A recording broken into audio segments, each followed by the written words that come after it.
Good morning, everyone. It's Monday, December 13th at 10:30. This is the Planning, Housing, and Economic Development Committee. We're taking up two items today, two zoning text amendments, 2106 and 2107. And our first is 2106, which is a zoning text amendment really intended to allow for additional adaptive reuse to support historic preservation. We have a supporting recommendation from the Planning Board as well as the Historic Preservation Commission. And we are joined by Livu Nadeau, and we'll ask her to walk us through. Thank you. Good morning. So what this does is it's about a residential lot exemption for properties that already have a historic resource that were previously protected from development by density transfer. So to back up a little bit, for anyone listening who doesn't know what a density transfer is, so it basically allows a developer to transfer their unused allowable density from one area to another. So under the prior zoning code, if it was a historic site in a residential zone, the owner could transfer those dwelling units from one zone to another. And basically the purpose is to preserve the historic site. And certain uses were allowed with that historic property. I believe under the old zoning code, it was gift shops, antique shops, offices, and banks. So what this ZTA does is it basically brings that provision back into the zoning code. So under the language of the proposed ZTA, the uses allowed are going to be anything that's already allowed in whatever underlining zone it's in, and then a clinic with up to 4 medical practitioners, offices, retail, rural antique shops, and then drive-throughs as an accessory use. And then something that wasn't in the prior zoning code, but will be in this ZTA, is there's going to be 3 findings required by the Historic Preservation Commission and by the Planning Board.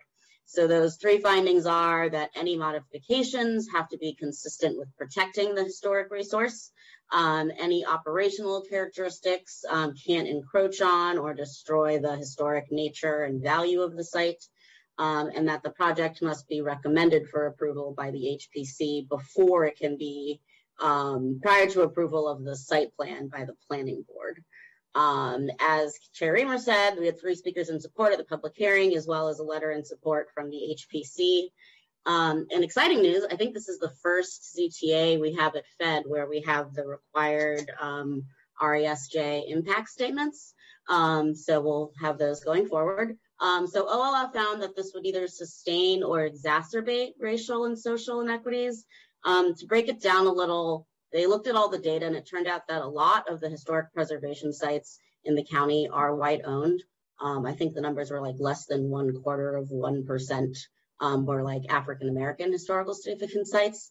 But this ZTA actually, if you look at the planning data, right now, I think there's only 1 or 2 properties in the entire county that this will actually affect. So in that way, that sort of cancels out the RESJ impact statement a lot, but I just wanted to raise that since it is in your packet. There's only 1 amendment that council staff is recommending. If you look at the list of allowed uses, the first one is any use allowed in the underlying zone, and then the last one is uses allowed by conditional use. So just to streamline it a bit, council staff recommends just combining those to any use allowed in the underlying zone and then subject to conditional use where applicable. So other than that, council staff recommends approval with that amendment. And I'm here for any questions. I also have planning here, staff and planning board here as well. All right, why don't we hear from the planning chair in a moment, but why don't we first start just by moving your recommended amendment without objection. All right, great. That is adopted without objection. The amendment. Chair Anderson. Yeah, we're in agreement that we don't have a lot to add. All right. Well, I don't know if your historic team wants to make a comment.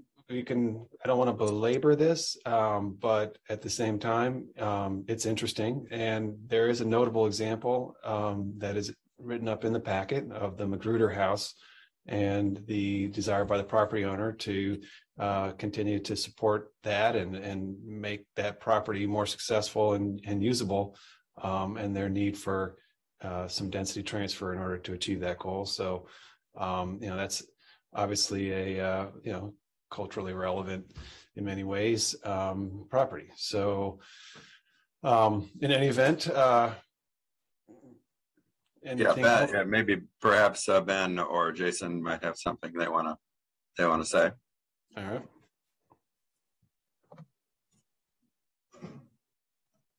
So Ben Berber for the record with Montgomery County Planning Department. I actually might want to direct this one to Rebecca Ballo, who is from our historic preservation team, who's on the call. She probably has the most knowledge out of any of us about the history of this site. Well, thank you, Ms. Ballo. Great. Good morning. Thank you all. I apologize. I'm having issues with my video on Zoom, but my audio does seem to be working. So Rebecca Ballo, Historic Preservation Supervisor with the Planning Department for the record. No, I appreciate the referral, but no, I don't have anything to add to the staff report or to Li-Vu's presentation that she already gave, only to emphasize that this would be a benefit for historic preservation to allow us to continue to adaptively and flexibly reuse historic properties that the council has placed on the master plan for historic preservation and that are important for understanding the cultural and architectural importance of Montgomery County. So thank you, and I'm available to answer any questions you may have. Thank you, Ms. Ballo. Councilmember Tawando. Thank you. Appreciate everyone's work on here, and Mr. Dew, as always, a precise and very understandable packet. Appreciate that.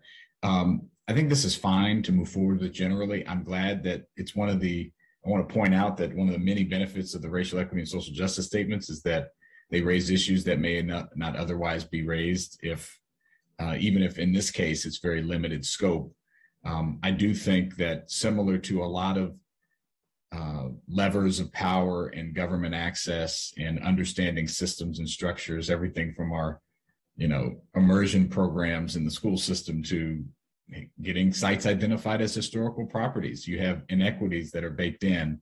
And so I would like to come back to at a future point. And I think the planning department has started this. I know they've started this work and has done a great job. And there's other processes in place around historical markers, and there's other efforts through the Remembrance and Reconciliation Commission that Councilmember Reamer and I and others have worked on. But I want to know more about, in a county as diverse as ours, the history it has, what is getting in the way of, and how can we ameliorate the issue of making sure that there's equity within what is designated historical, and how do we expand that? Councilmember Friesen, I know we did it with the naming of the streets, and we've been addressing that project, and that's been a really good effort, and that's going to continue. But I think this in particular is a little different. So planning can respond now, or we can come back to it. But I think it's a large something that we should revisit. Yeah, I think that we're at a very early stage of trying to figure out what does that mean to look at land use issues. When I say we, I mean like our society, not just Montgomery Planning or the Montgomery County Council. We're at a very early stage of understanding what does that mean. There are some obvious things like redlining and some of the land use decisions that were done in some cases for explicitly racist purposes, in other cases not intentionally but with that effect. And I think that in the case of these racial equity and social justice statements, we have some work to do in really figuring out what we collectively want them to accomplish. I mean, it seems to me this is a good example. The point is made, which is not off base, that historic sites may, on the whole, tend to be not owned by people of color. I'm not aware that OLO actually looked at who owns historic sites in Montgomery County. It was more in the way of a general observation of the tendency.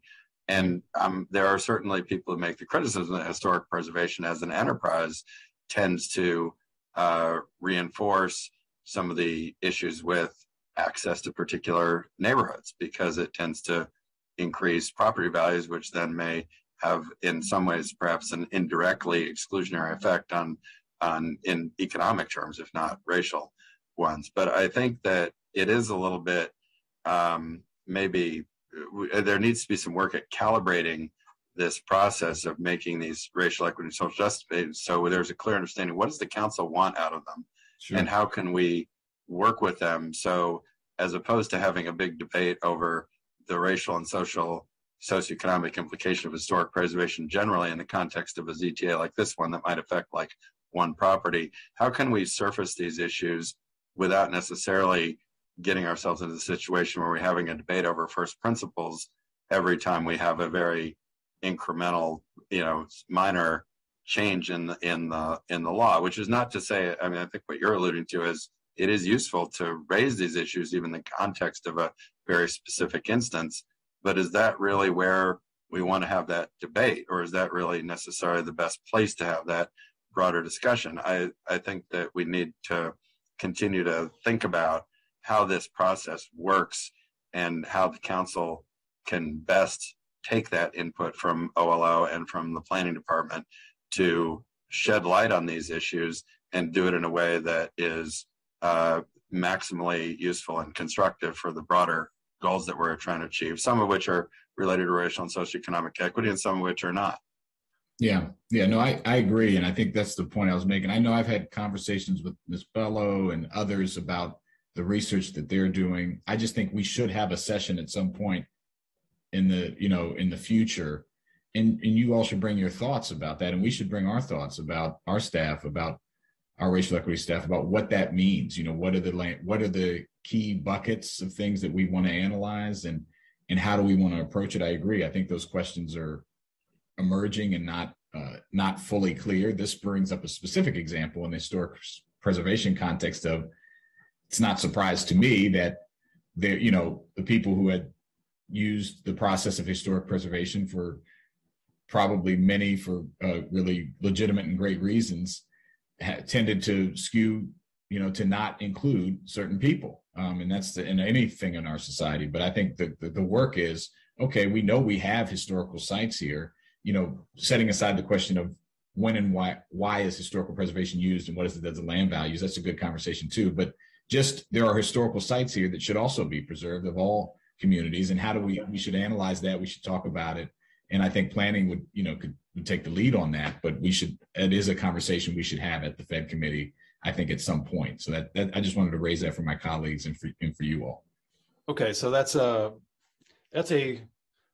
believe what you're proposing, which I like, is just a general conversation about what are we prioritizing in our historic preservation and our history, our I don't know if land use and planning, but the ways that history intersects with yes, and how is that happening, and are there key gaps?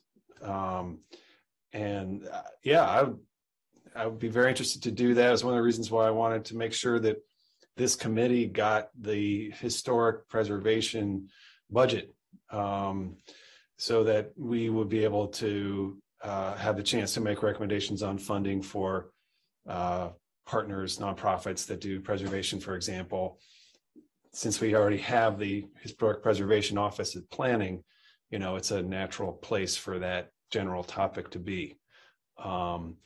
And so I think the ideal time to do it would be, if there are proposals, they ought to be made, preferably in the budget cycle. We could add things, always in the budget cycle. But yeah, it'd be very interesting to see how to tackle that big topic in an overview way. I think we've tended to tackle it initiative by initiative. But it's a very different question from the specifics raised in the RESJ impact statement on the implication of the tax, the density transfer for properties that are designated. As was said, properties that are designated historic are going to be almost exclusively owned by,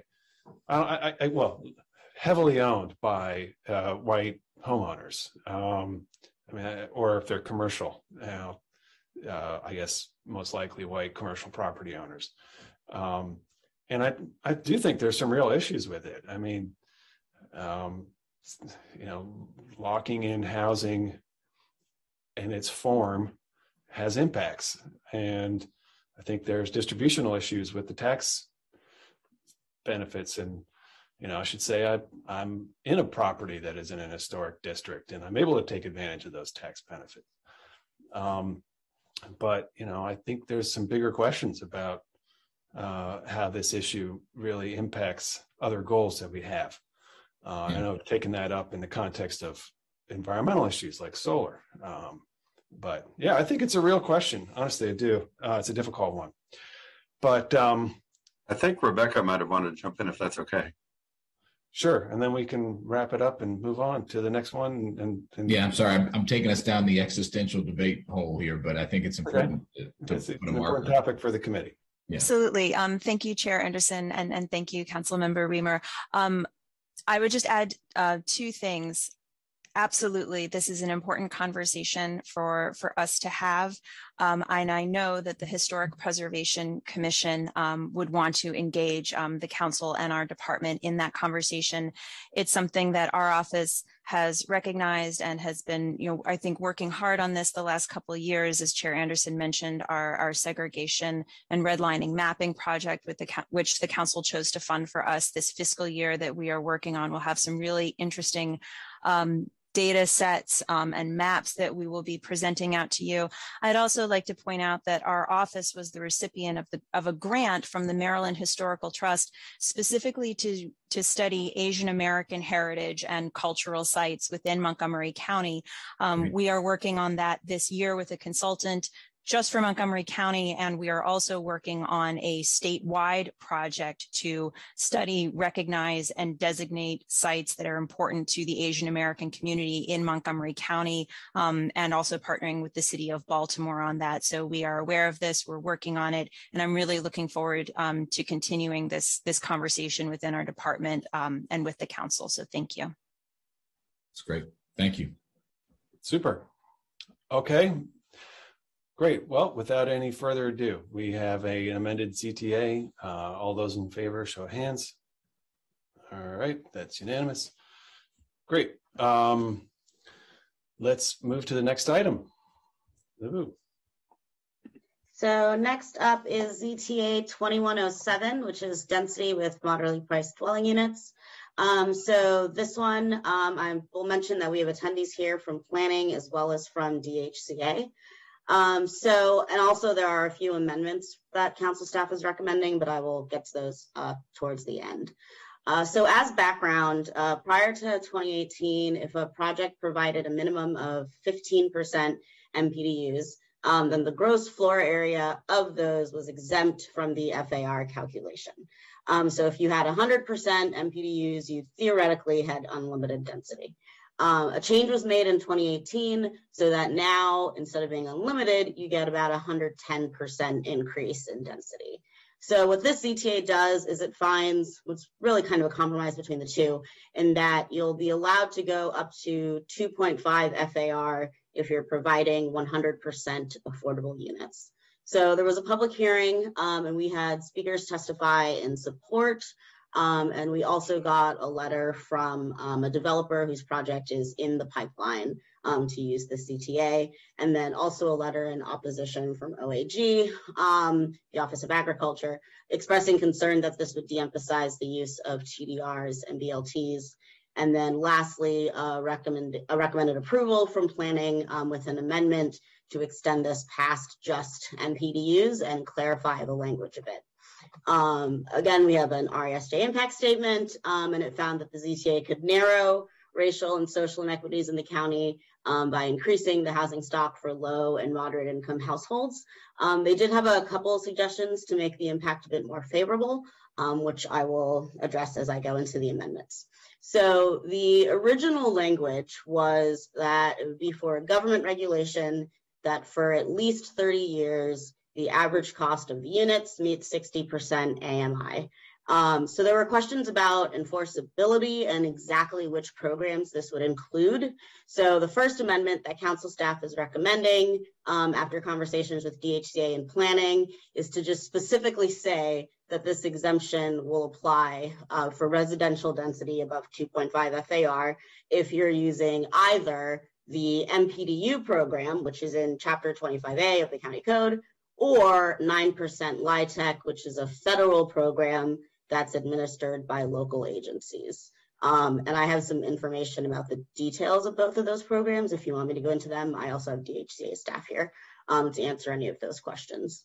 Council staff is not recommending removing the language saying that it has to be a 30-year program. And the reason for that is that's the current requirement under LIHTC, but LIHTC has historically changed the number of required years. It used to actually be much shorter. But we believe that it's a better benefit to the county to only allow this increased density if that period of affordability is going to be at least 30 years. The second recommended amendment is to change the title of the section. Right now it's development with moderately priced dwelling units. Since it's now going to reference LIHTC, the amendment would be to change it to development with moderately priced dwelling units and other income restricted housing. And lastly, the third recommended amendment is in response to the letter from OAG. So basically the OAG letter talked about transfer development rights and building lot terminations, which are both programs that are mostly they're ag reserve programs to help preserve farmland. And the letter basically noted that farmers have been struggling to sell these. So in looking at that letter, council staff recommends an amendment that would not allow this exemption if the property is in a TDR overlay zone. So there's two maps in your packet. There's one that's a map of all the CR and CRT zones, and then there's one where it removes the ones that would be in the TDR overlay zone. So you'll see where in the county these properties would actually exist. As far as the BLT portion, so currently any project that provides at least 20% MPDUs is already excused from the public benefit categories. So this CTA does not technically change that requirement, which is why council staff is not recommending any language about the BLTs, because it's kind of irrelevant to this CTA because this CTA is not changing those programs. Also, I think that's something that should probably be a bigger policy discussion with the council in terms of how those programs actually work. And if you did a separate CTA, then there'd be more notice. We could work with the different agencies to see why developers are using certain programs over others, and we could just have more data and come up with a sort of bigger solution rather than confusing this CTA with that program. So those are the amendments on the table. So the TDR overlay, changing the title of the section, and then adding that it's 9% LIHTC or MPDU is where this would apply. And I can pause there before going further because I see Councilmember Friedson has his hand up. All right. Well, let me start with, well, let me just say, I'm glad we're taking this up. We know there is at least one specific project that needs it in order to move forward. You know, it's for projects that are 100% affordable. And the AMI issue, you know, gets addressed through projects that continue to discount rent below MPDU level, which is, you know, definitely to be expected with a project that's owned by an affordable developer that's 100% affordable. So glad we're moving forward here. Councilmember Friedson.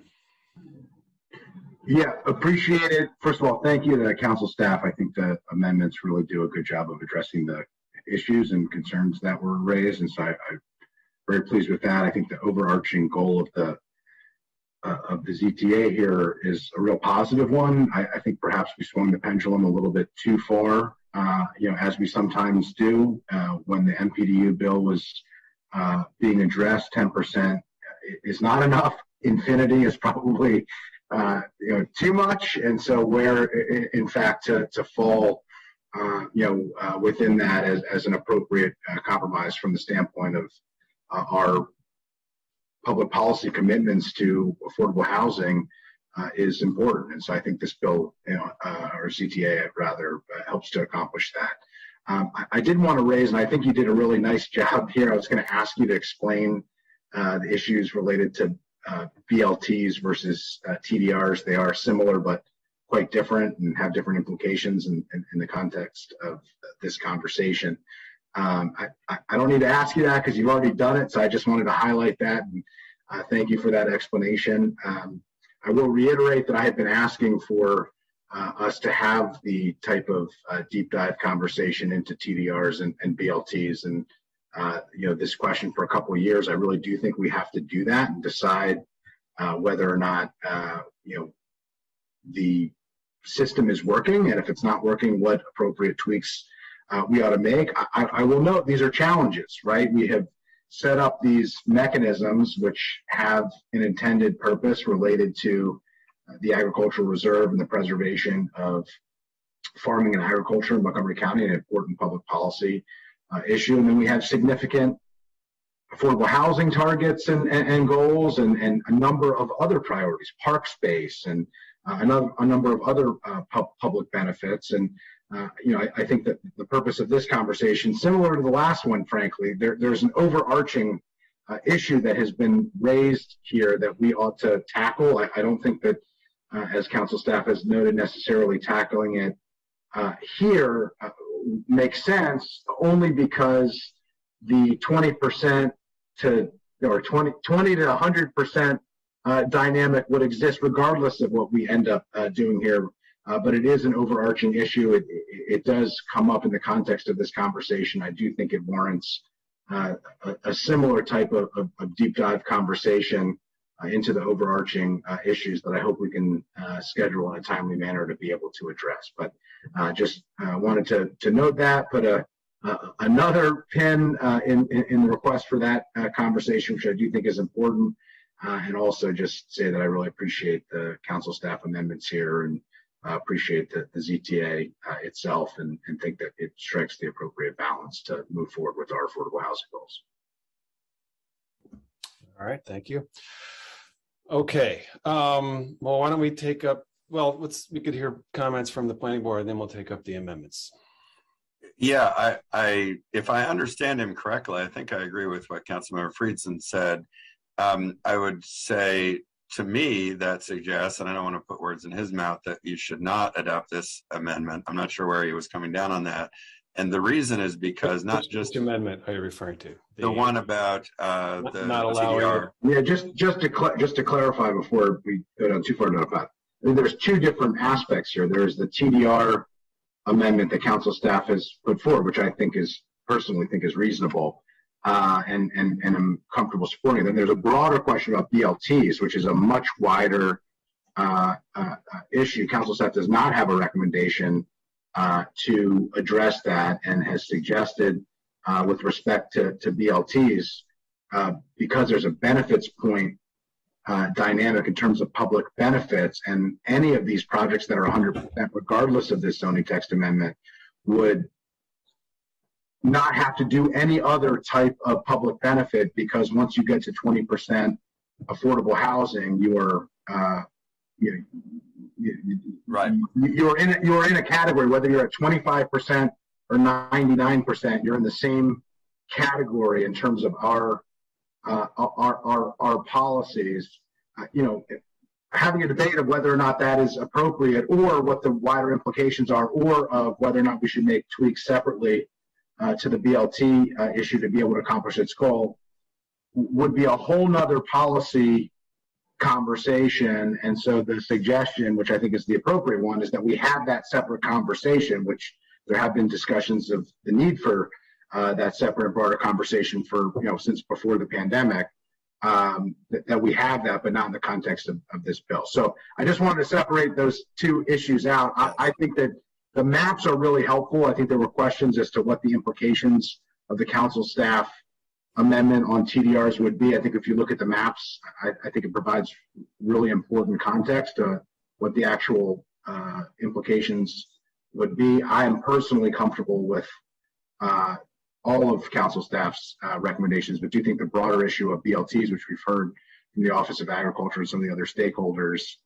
about, would be a broader policy conversation that we ought to have at a later date. So I just wanted to clarify before. Yeah. Thank you. Right. Well, I appreciate with that clarification. I think we're in agreement on the First Amendment, and I would look to staff to see if they have anything to say about the second part, which to me is not objectionable on its face, but I wanted to give them a chance to weigh in if Ben or Jason wants to. Why don't we general comments and then we can go through the amendments. Oh, sure.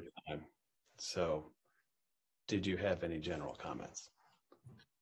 No, just that I think what Councilmember Friedson said about the BLT TDR distinction makes a lot of sense, and I don't think we have any issue with that. Okay. All right. So again, this is for projects that are 100% affordable, and we know we have a project that needs additional density in order to proceed, and there could be others in the future. And so we're seeking to restore a allowance that previously existed and was eliminated. And so why don't we take up the staff amendments in turn. Lavu, which is the first? Let's see what order I did it in the packet. So I guess the first one would be, I'll do in the order of the ZTA. So the first is changing the title of the section to MPDUs. Instead, it'll say MPDUs and income restricted housing. That's the first one. Okay, without objection. All right. And then the second one is rearranging the language so it specifically says if your project is 100% MPDU or 9% LIHTC. Okay, without objection. And then the third is that this exemption will not apply in the TDR overlay zones. Okay, can you explain just for the general audience here, a TDR overlay zone means that if you want additional density there, you're going to have to do what? So the TDR overlay zone, well, I guess I don't know if this is the easiest way to explain it, but is where those TDRs are going to apply. I can go into the TDR program if that helps, but. I don't know if that'll help or not. Could we just have a succinct explanation from, Casey or Pam? I see you turned your light on. Like, yeah, Pam is familiar with, and we've also got Lisa Gavoni, who of course is on top of it as well. So, yeah, like we are deep into jargon and complexity, and I'd love to be able to just say it simply here. Right. So the TDR overlay zones were something that was created when we did the zoning rewrite. A lot of the information had been in master plans, and it was a way to say in the areas, the receiving areas across the county, where anyone looking to do development wanted to get some increase in density. These were areas where through the master planning process, it was determined that additional density could be achieved there, but they would be only achieved through the use of TDRs. And so if you're in an overlay zone area, you'll notice that it actually gives you an amount of density that is allowed under the use of TDRs. So you have to buy TDRs, right? You have to purchase them, you find a buyer, you find a seller, who's typically an agricultural property owner who has a set number of these that they could sell that was granted to them when their property was, when the agricultural zoning was put into place. So you have to go out, there's a market price for them and purchase them. And these kinds of areas are typically, are they more urban areas or not necessarily? Is there a coherent? We have them, well, we have them across the whole county. There were quite a bit of receiving area that was designated in the Olney area when the program first started. So they aren't just necessarily down county. They're across the county, and a lot of them are set up for the development of townhouses, not even super dense developments, but maybe from single family to townhouse development. Okay, so in those locations, you gotta purchase BLTs, right? Did you say, or is purchase? No, TDRs? The TDR overlay is really just about the TDRs, and it's a trade-off. If you would like additional density in these areas, you don't have to purchase the TDR. But if you want the additional density, then you would do it through the purchase of TDRs. So rather than the amendment from Ms. Lavu is that rather than having a project that could get more density for the affordable housing projects where they may not then choose to use the TDRs if they were in an overlay zone would be to keep those two things separate. You know, where you're in an overlay, this provision for the affordable housing would not apply. I mean, you have maps in the packet that show, you know, where those places occur. So under the amendment, projects that are 100% affordable will still need to purchase TDRs. So I just wanted to make that clear because, you know, typically these projects have difficulty getting funded, and that money has to be secured from probably the county government or, you know, through some other means. These are nonprofit projects. These are projects that are 100% affordable. So if we say that, you know, 100% affordable project in these areas has to purchase them, then they're going to have to purchase them. So there's some implication there. Okay. Any comments on this amendment? All right. Well, you know, I guess I'm willing to support this, you know, but I worry about this. I mean, we're talking about 100% affordable. We're not talking about normal development. We're talking about philanthropic development. And so the question is, where is that money going to come from? And, you know, so I don't know that the answer to that is very clear, but I don't know how many examples of it are going to be, you know, out there anyway. But all right. And what's your concern then? You know, so. Well, I mean, the plain impact of this is you're raising the cost of doing development for 100% affordable in TDR overlay zones. Because you're excluding them. They're not excluded, they're included, right? That's my understanding. By including. Yeah, is the amendment would not exclude them. As originally drafted, they would not have had to apply for, they would not have had to purchase, you know, the ZTA allows a 100% affordable project to get more density, wherever it is. Right. And now, if it's in a TDR overlay zone, it's going to have to purchase TDRs. So it's ensuring that this ZTA, which intends to give more density to 100% affordable projects, is not, it does basically, I don't know if it doesn't apply or if it's just limited application. I don't know how it would work out based on the density allowed. Excluding them from this ZTA, right? You know, like that's the, you could phrase it either way, right? You know, but in those locations, yeah. In those locations. So, you know, that's gonna, if a project wants to move forward in one of these locations, you know, I don't know what the implications will be. And I suppose the best case scenario is, well, the county just has to pay for that. Do we have a sense of the amount of properties we're talking? Like, what's the scale? And there's a map on page. Where's that? Page 25. So page 25 and page 23. Oh, sorry, that's not the circle number. Sorry. Circle 18 and circle 20. So it's the red. So the red is orange, right? Yep. So it's the red, but then the purple, which is the next, like 2 pages down, is if you take out is where there is a TDR overlay. So the way to picture it is if you take the red map and then imagine those purple parts came out, that's what the total would look like. That's where this would be allowed, but not in the red, not in the purple areas. It has to meet 2 criteria. It has to be in the correct zone, and then it has to be in the correct zone that also has the layer of the TD overlay zone, which is a pretty limited if you look at the map area. And that's why I noted earlier just that the map really does help to understand what we're actually talking about here. So thank you for that. Yeah, so the red is everywhere it would have applied, and then the purple, it will no longer apply in those locations. Right. I see that. Okay. And it's hard to know the scale and scope of that, though, because I mean, this, we obviously, it's teeny. We have 500 square miles, so those little things could be, it could be some projects, okay, all right. I mean, exactly. We don't know what the implications are.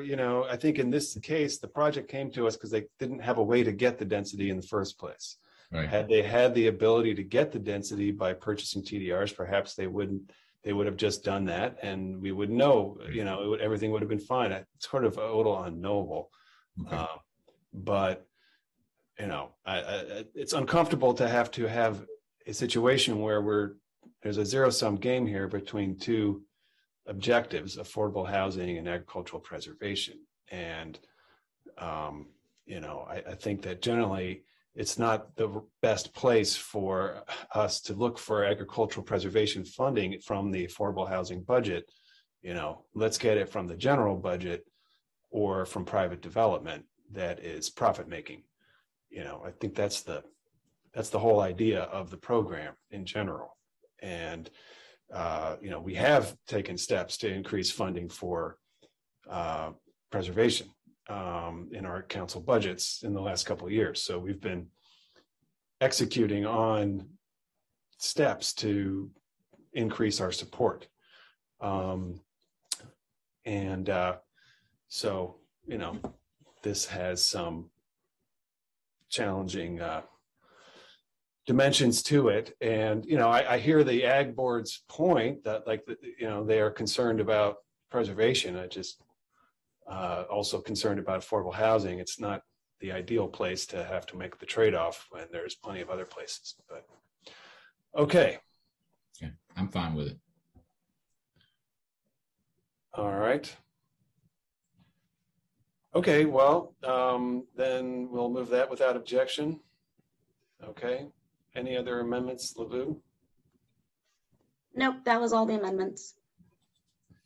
All right. Mr. Chair, can I just get a clarification? I know that this is right, or I believe it is right. I just want to make sure. I've got a couple texts previously, but the LIHTC amendment that we approved doesn't change the 100% aspect of this only applying to 100% affordable projects, correct? That is correct. The LIHTC inclusion means it could be MPDU and federal 9% tax credits, or some combination generally of the two. But it would, no matter what, regardless of the amendment that we took up, we're still talking about 100% affordable projects here. Yes, that is correct. Okay, I just thought it was important that we clarify that, because I got a couple questions about that from folks, and I just want to make sure that we made that clear to the public. So thank you for allowing me to clarify. All right. And again, it's related to that last conversation, to the level of this being sort of hard to know or unknowable. It only applies when you don't have enough base density. That's when you have to go into the overlay zone. And what that base density is going to vary, I presume, from zone to zone. So it's just very murky as to what extent a project in the future will need additional density that's 100% affordable, and therefore, what the financial impact might be on those projects. So we'll just have to see. Okay.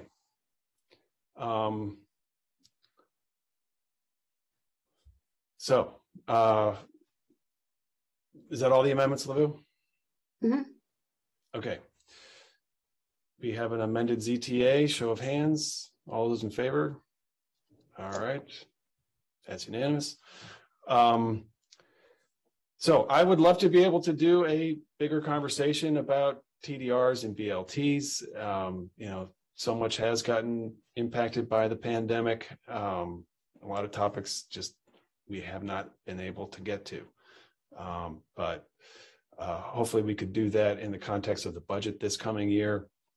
And if not, then we could try to do one separately. But certainly is a important policy issue is, are we keeping faith with the commitment that we made to property owners that if we're going to downzone them, we'll seek to support some way of providing them economic value to make them, to compensate for that. I'm not sure if that's exactly the right word, but I think that's the underlying question is, hey, if I can't use my land for anything, is that really fair? So the council created these programs. So might be worthwhile asking OLO to do a review on the state of the TDR BLT policy. Maybe we can talk to Chris Seiler about doing something there that they could bring back to us for further discussion and work with planning on that. Okay. All right, we'll follow up with that. We'll ask staff. Livu, if you would mind, please talking with Chris Seiler, that would be super helpful. And yeah, I can do that. Okay. All right. Thank you. Thank you, everyone. We are adjourned. Thanks. Appreciate it.